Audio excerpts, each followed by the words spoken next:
더불어민주당 선대위 공동청년본부장 장경태 의원, 그리고 국민의힘 홍보본부장 김은혜 의원 두 분 나오셨습니다. 어서 오십시오. 안녕하세요. 예, 안녕하십니까. 나오시자마자 오늘 속보가 들어왔는데 지금 들어보셨지만 민주당 사무총장, 정책위 의장 포함해서 지금 일괄 사퇴 의사를 좀 밝히는 기자회견을 듣고 오셨습니다. 이렇게 되면은 당의 어떤 지도부 구성도 후보 중심, 후보의 인선대로 따라가겠다 이런 걸로 해석하면 될까요? 지난주 일요일 날 이 긴급 의총을 통해서 이 당의 전권을 후보에게 일임하겠다라는 이 총의가 모아졌었습니다. 이 그 후속 조치로 보이는데요. 특히나 이 주요 당직자 중에 사무총장, 정책위 의장 등은 매우 주요 보직입니다. 그러니까 당의 인사와 예산을 책임지고 있는 사무총장과 또 집권 여당의 정책을 총괄하는 정책위 의장을 후보 중심으로 다시 재편하겠다. 지금도 뭐 물론 당의 후보 중심으로 해오셨겠지만 이 보다 더 강력하게 후보 중심의 이 당 운영도 하시겠다라는 의지로 보이시고요. 거기에 맞춰서 사무총장께서 직접 또 사퇴 기자회견을 하신 것 같습니다. 이재명의 민주당을 만들겠다. 충남 민생 탐방할 때 그런 얘기를 했었는데 지금 당도 이 후보의 의사대로 지금 이렇게 움직이고 있다. 저희가 이렇게 보면 될 것 같은데, 자, 더불어민주당 이재명 후보 지금 대선까지 105일 남긴 이런 시점이고요. 오늘 조금 전에 민주당의 이제 발표 내용도 듣고 오셨는데 최근에는 민생과 정책 행보에 집중하면서 연일 몸을 낮추는 행보도 이어가고 있습니다. 오늘 있었던 민생개혁 입법 간담회에서는 사과의 의미로 큰 절까지 올렸는데 이 모습도 잠시 보고 오시죠.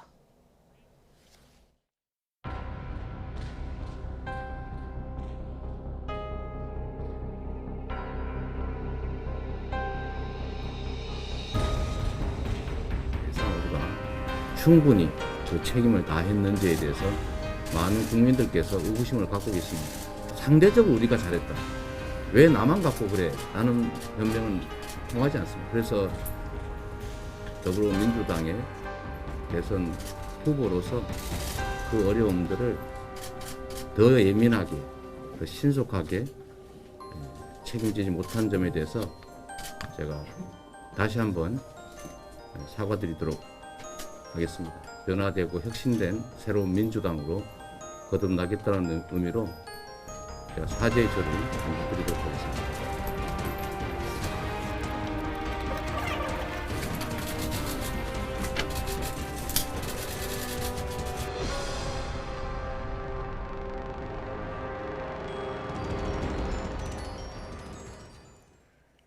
네, 최근에 여러 사안에 대해서 이제 우리가 잘못했다 이런 반성의 메시지도 많이 나오고 눈물도 많이 보이셨는데 오늘은 큰절까지 하는 이런 모습을 봤습니다. 이거 어떻게 보고 계십니까? 정치인의 사과는 정말 어려운 것 같습니다. 왜냐하면 이 사과를 한다는 것은 잘못을 인정하고 부족함을 스스로 인정해야지 가능한 것이거든요. 그런데 지금 연이어서 우리 이재명 후보께서 이 더불어민주당과 어떤 여러 가지 정책 실패 혹은 부족함에 대해서 그동안 이제 더불어민주당이 저희가 할 만큼 했습니다. 최선을 다해서 열심히 했습니다라고 했지만 그 열심히 한 것에 비해서 또 국민들이 느끼는 부족함과 갈증은 좀 있었기 때문에 그 부분에 대해서 대통령 후보로서 직접 이 사죄의 큰절을 올리신 것 같고요. 정말 이 반성과 성찰이 반성하기 위해선 기본적으로 정말 어떤 여러 가지 오만을 극복해야 되고요. 성찰하기 위해선 여러 가지 또 이런 어떤 책임 의식을 가져야 되는데 이 부분에 대해서 노력하신 걸로 보이고요. 어찌되건 정치인의 사과, 사죄, 이 개한테 사과해서는 안 되지 않겠습니까? 정말 국민께 사죄 큰절을 드린 부분이 매우 감동 깊은 것 같습니다. 예. 자, 지금 후보도 달라지는 행보를 보이고 있고요. 조금 전에 말씀드렸지만 당직자들도 일괄 사퇴를 하는 이런 모습을 볼 수 있는데 지금 이재명의 민주당 매우 속도감 있게 전개가 되는 이런 모습인데요. 김은혜 의원님 어떻게 보고 계십니까? 상대당이 저렇게 분발을 하면 저희에게도 자극제가 되죠. 그래서 저희도 이제 선대위를 꾸리면서 앞으로 이제 잘 해 나가야겠다 다짐을 하게 되고요. 다만 이재명의 민주당 이라는 표현은 조금 좀 전근대적인 것 같다.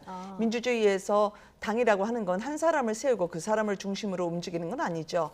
당원들의 일체감 있는 정체성이 모여서 결집이 되는 건데 근데 사실은 대장동 게이트는 민주당 혹은 선대위가 저지르신 건 아니잖아요. 지금 이재명 후보의 지지율 하락 원인은 이재명 후보 본인에게 있는 거지 선대위에 있다고 보이지 않는다. 라고 저는 생각하고요. 예. 이게 본질은 그대로 두고 외형만 바꾸는 눈속임으로는 근본적인 대선 지형의 변화를 이끌어내기 어렵다. 지금도 이재명 후보의 지지율은 문재인 대통령 지지율보다 아래에 있기 때문에 예. 본인이 어떻게 대장동 문제 등에 국민들이 이반하게 된 원인을 직시하고 진솔되게 설명하느냐, 거기에 달려 있는 거지 민주당과 선대위 탓을 하는 것으로 본인에게 면책이 되지는 않는다. 그렇게 생각합니다. 예.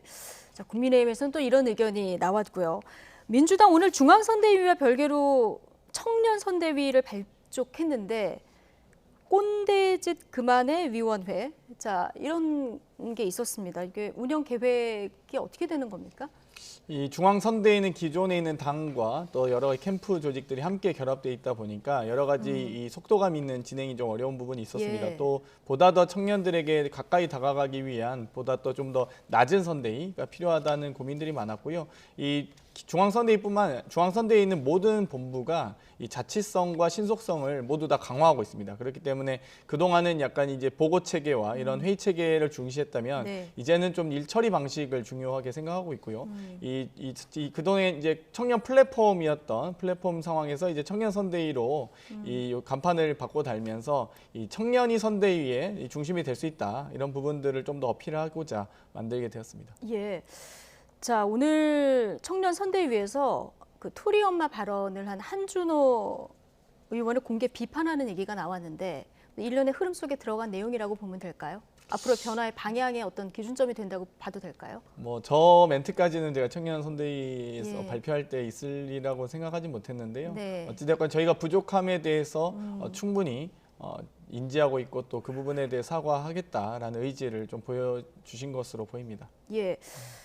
자, 이재명 후보 선대위 차원에서 지금 연일 어제는 디지털 대전환 정책을 발표했고요. 오늘은 중소기업 관련 정책을 이제 내놓는데 국민의힘 입장에서는 좀 한 발 늦다 보니까 주요 정책 이슈에서 좀 민주당에 선점하는 거 아니냐, 민주당이 먼저 이제 이슈를 가져가는 거 아니냐 이런 우려는 없습니까?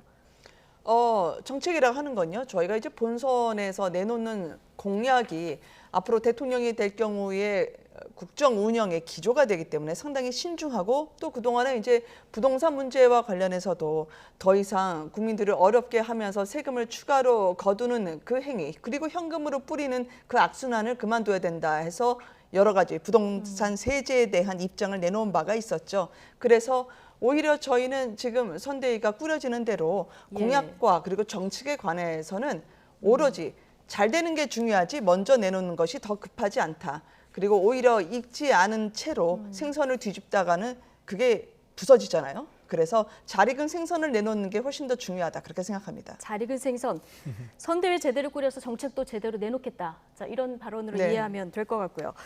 자, 국민의힘 선대위 얘기도 좀 해보겠습니다. 어제 김종인 전 비대위원장이 일상으로의 회귀를 선언하면서 선대위 합류를 거부하는 듯 하다가 2, 3일 뒤에 입장을 밝히겠다. 이렇게 또 여지를 남겼죠. 윤석열 후보, 아직 김종인 전 위원장의 반응을 기다리는 듯하고요. 이준석 대표는 김병준 상임선대위원장의 역할 변화를 해법으로 제시하기도 했는데 이후에도 또 여러 가지 상황이 있습니다. 선대위 관련한 윤석열 후보와 국민의힘 지도부 발언 다 듣고 오시죠.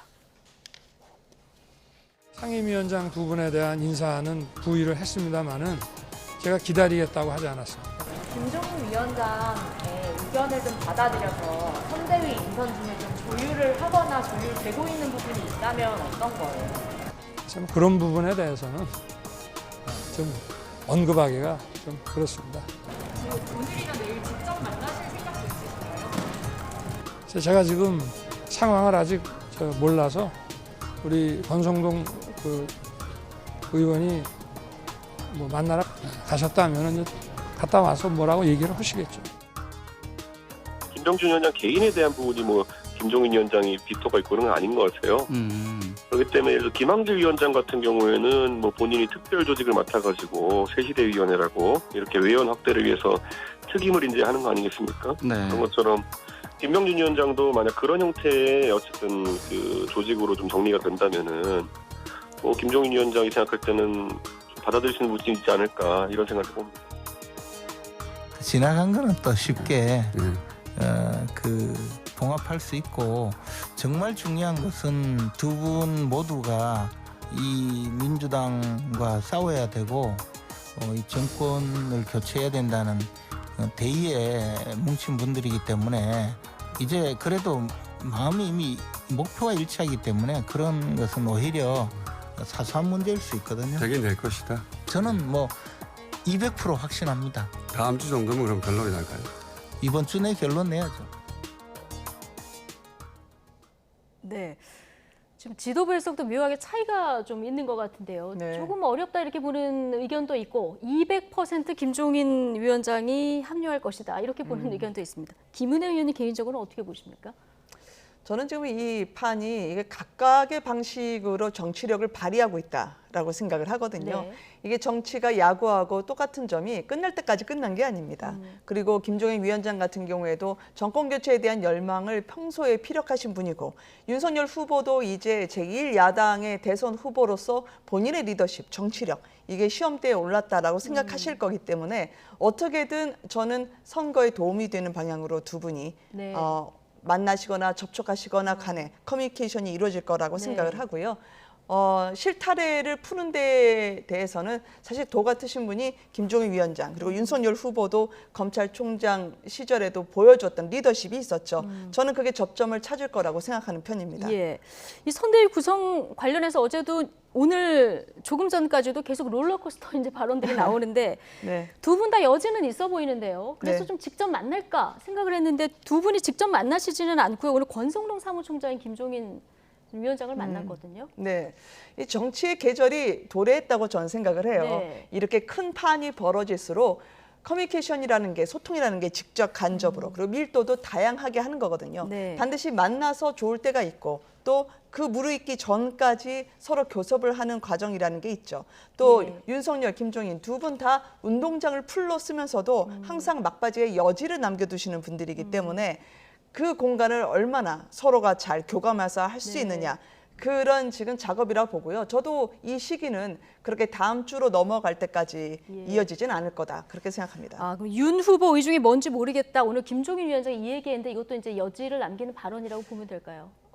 김종인 위원장의 발언은 항상 그 액면가 그대로 받아들이기엔 네. 너무나 내재되고 포함된 메시지가 많습니다. 그래서 네. 어쩌면 그거는 김종인 위원장께서 더 나은 두 분 간의 소통을 원하시고 계시다라는 그런 반증이 아닐까라는 생각도 예. 하고요. 실제 지금 그렇게 이루어지고 있을 가능성도 크고요. 네, 알겠습니다. 자, 민주당에서는 어떻게 보고 있는지 좀 볼 꿈보다, 텐데 네, 오늘 예. 말씀하실까요? 꿈보다 해몽이 더 좋다 이런 생각이 네. 드는데요. 어찌됐건 윤석열 후보 측은 차에 타라고 하신 거고 이 김종인 대표는 차 키를 달라고 하신 거잖아요. 지금 이 권성동 사무총장을 교체하면서 이 후보 선출 이후에 이준석 대표를 지금 포위하고 있는 상황입니다. 그러다 보니까 이준석 대표는 본인이 이 상황을 타개하기 위해서 김종인 비대위원장 아마 추천했을 것으로 예상되고 하지만 윤석열 후보 측에서는 당연히 지금 이 경선에서 승리하고 나서 사무총장까지 바꾼 마당에 김종인 대표에게 전권을 위임하기에는 아마 부담스러웠을 겁니다. 그 운전대를 누가 잡느냐의 문제다 이렇게 보시는 그러다 건가요? 보니까 이제 뒷좌석을 혼자 타고 갈 줄 알았던 이 김종인 대표 입장에서는 김한길 김종인 대표와 함께 타라고 하니까 그게 싫었던 거죠. 그러면서 아마 이제 좀 만났는데도 만났다고 얘기하는 이준석 대표 얘기했음에도 불구하고 저녁 인터뷰에서는 뭐 만나지 않았다라고 이야기하신다든지 윤석열 후보 측에서도 지금 이제 기분이 언짢다 보니까 그 양반이라는 표현이 나오기까지 하지 않습니까? 네. 뭐 사실 별의 순간이라고 하셨는데 제가 보기에는 별 볼 일 없다라고 하신 것 같습니다. 예, 오늘 송영길 대표는 윤석열 후보가 대통령에 안 맞는다는 게 김종인 위원장의 본심일 것이다. 뭐 이런 이야기도 했는데, 자 어쨌든 오늘 이준석 그 대표 얘기 조금 전에 듣고 오셨습니다마는 김병준 위원장이 지금 상임선대위원장으로 최고위에서 통과되지 않았습니까? 인선이. 네네. 그런데 이 직함을 이제 김한길 새시대 위원장처럼 특임 위원장으로 좀 바꾸면 좀 여지가 있지 않겠느냐 이런 얘기를 했는데 조금 전에 권성동 의원 얘기를 들어보면 이건 이미 최고위 통과했기 때문에 바꾸기는 좀 어렵다 이런 입장이거든요. 그렇죠. 후보가 결단해서 임명한 인사를 합당한 이유 없이 후보가 처리하지 않죠. 예. 그리고 또 이거는 전적으로 누구와 함께 할 것이냐라는 건 후보의 뜻이 그만큼 중요하고요. 예. 그리고 이게 선거라고 하는 게 사실 붐업을 위해서 가능한 한 많은 사람을 영입하고 참여시켜야 되는 것도 맞고 네. 또 이번 선거가 여전히 이제 호락호락하지 않기 때문에 전략적인 판단이 순간순간 필요한 것도 맞습니다. 예. 그래서 이 두 분이 다 필요한 것이 맞고 두 가지 과제에서 이제 어떤 균형점을 찾느냐가 국민의힘에 내려진 숙제고 합리적인 해결점을 찾으실 거라고 생각을 하거든요. 예. 그런 면에서 이제 민주당이야 사실 김종인 위원장하고 이제 윤석열 후보하고 이 두 분을 좀 어떻게 갈라치면 안 되나라고 생각하실지 모르지만 저는 오히려 민주당에서 DJ 정신을 갖고 있고 정통 민주당이라 했던 분들이 지금 이재명 후보에 대해서 선뜻 예. 공감하느냐 그런 면에서 진짜 민주당이었던 분들에 대해서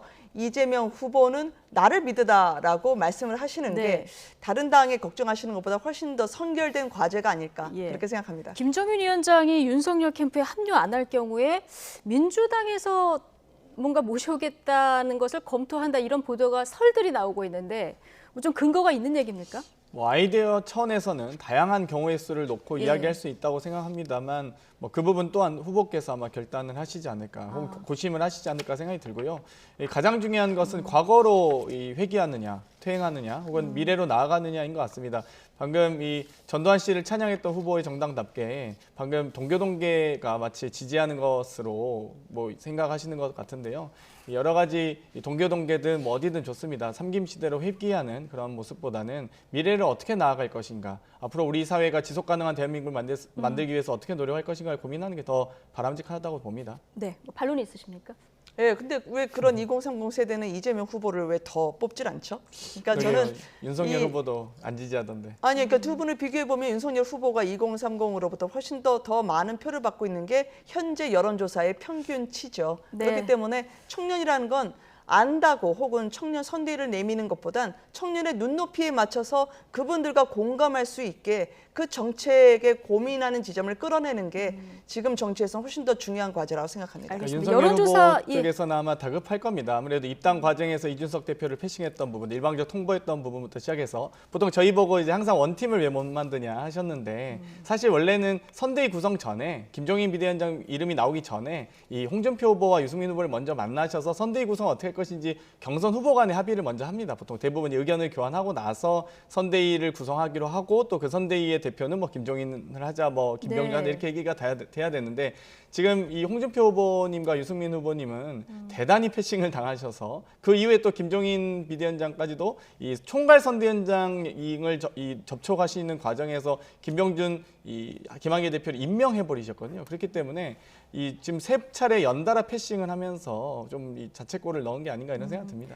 원팀으로 가는데 나중에 순서가 뭐 좀 보도로 바뀌었다, 보면 이런 아시겠지만 얘기죠. 예. 이준석 대표와 윤석열 후보가 멀지 않습니다. 왜냐하면 선대위에서 곧 차지하게 될 이준석 대표의 직책을 보시면 아마 이해가 되실 겁니다. 뭐 상임 네. 선대위원장 맡으셨죠? 네. 예, 이준석 그거 외에 대표와 또 있습니다. 네. 아, 네. 그렇습니까? 네. 그러면 조금 지켜보도록 하고요. 그 여론조사 얘기를 하셨으니까 오늘 YTN에서 발표한 여론조사가 있는데요. 대선 주자 그 선호도에서 누가 이제 앞서가고 있는지 좀 보겠습니다.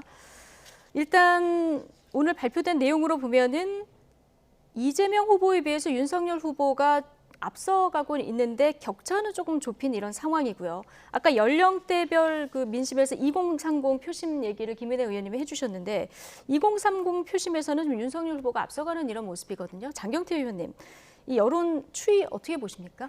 일단 확실한 것은 50대가 바뀌었다는 점입니다. 50대가 그리고 30대도 바뀌었다. 상당히 많이 올라오고 있고요. 20대도 많이 올라오고 있는데 윤석열 후보 같은 경우는 사실 2분간 아무 말도 하지 못하는 자신의 정책과 철학, 공약과 비전조차 말하지 못하는 2분 동안 멀뚱멀뚱 서 있지 않았습니까? 그러다 보니까 아마도 이제 대선 경선 중에 지금 앞으로 100여일여 남았는데요. 이 과정에서 여러 가지 공약을 발표할 것으로 보입니다. 그 과정에서 충분히 후보 간의 경쟁력은 거의 또 달라질 수 있다. 그리고 이 경선 이후에 25개 이상의 여론조사가 발표되면서 여러 가지 어부바 지지율, 또 널뛰기 여론조사 등이 지금 나타나고 있기 때문에 앞으로 경선 과정에서 모르겠습니다. 이제 뭐 공약을 발표하는 과정에서 뭐 부정식품을 먹어도 된다거나 혹은 청약 통장을 또 모른다거나 정규직 비정규직은 차이가 없다거나 뭐 비정규직은 150만 원만 적게 받으면 된다라고 말씀하실지 모르겠으나 그것과 관련된 본인이 경선 과정에서 발언하신 부분들이 녹아있는 그 본인의 철학이 녹아있는 공약들을 부디 발표하시길 바라겠습니다. 네. 자, 윤석열 후보 여전히 앞서가고 있는데 좀 추세상으로는 조금 격차가 좁혀지는 그 흐름도 보이거든요. 그럼요. 네. 왜냐하면 내일이면 아마 윤석열 후보가 대선 후보로 결정된 지 20일 되는 네. 때일 겁니다. 그러면 허니문을 그동안 충분히 했죠. 이제는 조정 국면으로 들어갈 수밖에 없을 거라고 저희도 생각을 하고요. 그렇지만 이번 선거가 대세가 특별히 있느냐, 그리고 국민의힘은 정권 교체라는 그런 국민분들의 보편적인 그런 여론에 얼마나 부합하고 있느냐, 이 부분에 대해서는 저희도 긴장을 하고 한시도 이 부분에 대해서 느슨함이 없어야 된다라고 생각을 합니다. 네. 청년 문제와 관련해서는 아까 질문을 주셔서요. 이게 2030 세대가 민주당에 등을 돌린 이유는 있죠.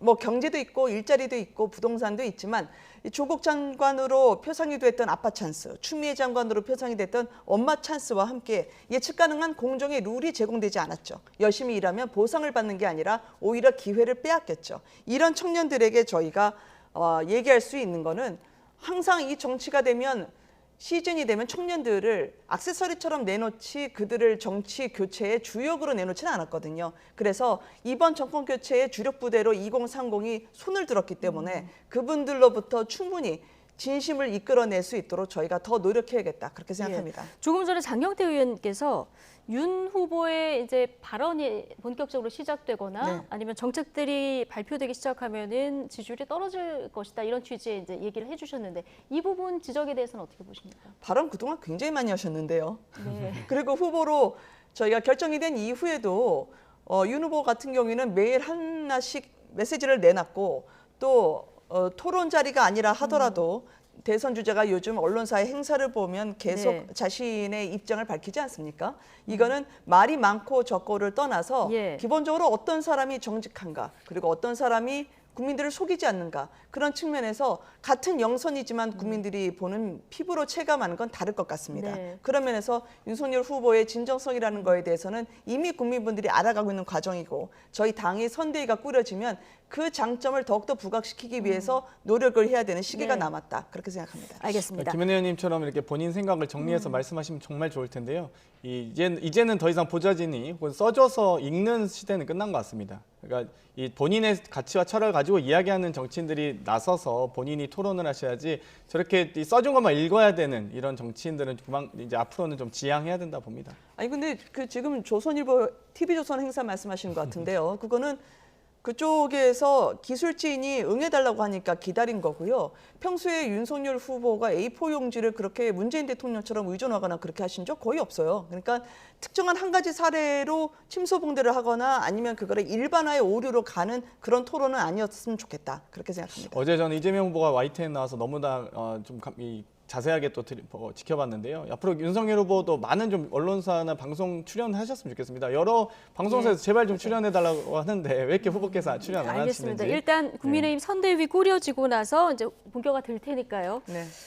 윤석열 후보도 출연하시는 거죠? 그럼요. 그러니까 언론사의 인터뷰에 대해서는 특별히 뭐 호불호가 따로 있는 게 아니니까요. 저도 이재명 후보 이 YTN에서 인터뷰하신 거 봤는데 이제 눈물도 보이시고 울컥도 하셨지만 국민의 눈높이에 맞추지 못했다라고 말씀하신 그와 동시에 야당의 입장과 관계없이 패스트트랙을 주문하고 이번 정기국회 내에 처리하라는 그런 속도전을 강조하는 건 저는 추진력과 전체주의는 백지장 차이라고 생각합니다. 그래서 아무리 목적이 중요해도 절차와 그리고 방법, 그거는 굉장히 중요하다. 그게 민주주의의 원칙이다라고 말씀드리고 싶어요. 예. 자, 내년 그 후보를 선택할 때 여러 공약 중에서 국민들이 아마 집중해서 보실 부분이 부동산 공약 아닐까 싶은데 지금 두 후보 모두 전체 부동산 공약들을 내놓고 계시는 이런 상황인데 일단 이재명 후보는 국토 보유세를 신설하겠다. 자, 이런 공약을 내놨고요. 윤석열 후보는 종부세 개편에 대해서 이제 얘기를 했는데 저희가 이제 오늘 여론조사를 이제 발표를 했는데 일단은 국토 보유세 신설에 대해서는 이게 어떤 세금을 내는 것이라서 그런지 적절하다 답변 비율이 36% 선이고요. 그리고 윤 후보의 종부세 개편에 대해서는 적절하다가 50%가 넘고 있거든요. 어떻게 보십니까? 우리가 이번에 국정감사에서 우리 김은혜 존경하는 김은혜 의원님과 함께 저희가 국토위 소속이라서 하루 종일 개발 이익을 왜 민간 개발사가 가져가야 됐는지 이 부분에 대한 토론을 많이 했습니다. 예. 그래서 관련 법안인 개발이익 환수법이나 주택법 또 도시개발법 등이 발의되어 있는 상황이고요. 지금도 법안 소위에서 좀 상정해서 논의했으면 좋겠는데 네. 이 법안이 제대로 논의가 되지 않고 있습니다. 이제는 온 국민이 부동산 관련돼서는 개발이익은 충분히 공적으로 공유제로서의 역할과 고민을 해야 된다라는 것에 대한 공감대가 형성된 것 같고요. 아마 이제 국토보유세 같은 경우도 이제는 이 택지 개발 과정에서 이 개발하는 개발 이익이 이 개인의 소유, 단순히 개인이 혹은 이 민간이 독점하는 방식이 아니라 함께 공유할 수 있는 방식으로 고민하자라는 취지로 알고 있습니다. 예, 국토위 이제 열리기만 하면 공방이 정말 대단하던데 좀 개발이익 환수법 왜 야당이 반대하냐 이런 의견이신데요. 네, 근데 아까 그 국토보유세에 대해서 네. 장 의원님의 답변을 아직 못 들은 상태여서 예. 제가 저희가 일단 지금 1분 반밖에 안 남아서 그러시군요. 제가, 예, 그러니까 말씀하시죠. 결국은 지금 뭐 보유세를 그대로 놔두고 땅을 가지고 있다는 이유로 세금을 더 걷어들이자고 하는 건데요. 우리나라 보유세 같은 경우에는 OECD 평균 훨씬 높습니다. 5위권 안에 들어가거든요. 그런데 여기서 국민들의 경제는 망쳐놓고 세금은 더 걷어두고 그거를 현금으로 나눠주겠다고 하는 건 예. 또다시 이게 집값을 잡아야지 집을 가지려는 분 혹은 집을 한 채밖에 안 갖고 있는 분을 잡으면 안 되는 거거든요. 그 악순환이 반복될 것 같아서 상당히 우려스럽습니다. 예, 알겠습니다. 자, 지금 국토보유세라든가 종부세 개편안은 저희가 다시 시간을 잡아서 두 분 의견 좀 들어보도록 하겠습니다. 지금까지 더불어민주당 선대위 공동청년본부장 장경태 의원 그리고 국민의힘 홍보본부장 김은혜 의원 두 분과 함께했습니다. 고맙습니다.